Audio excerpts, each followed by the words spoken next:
မြန်မာနိုင်ငံမှာတက်နှင့်ရခိုင်နှိုင်းပြိုင်တောင်သူပြူကမ်းရန်ရော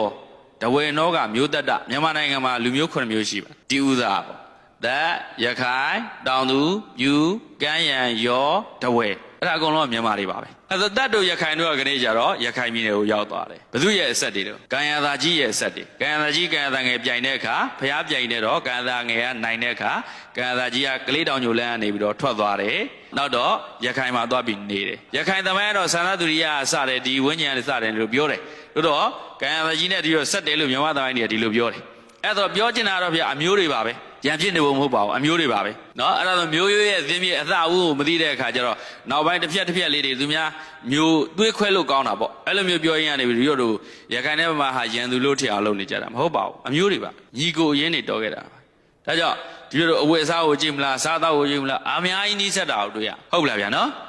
အဲ့ဒါတော့ဒီလိုမျိုးရှိပါတယ်ဗျာနော်ရှင်များတို့သမိုင်းသင်းမြေတီလိုက်ပြီးတော့လူတွေကိုဖြန့်ပြေးပေးကြပါရှင်များတို့မြောက်ထိုးပင်းကောလှုပ်တဲ့ဘုန်းကြီးတွေတဲမပါပါနဲ့ဗျာနော်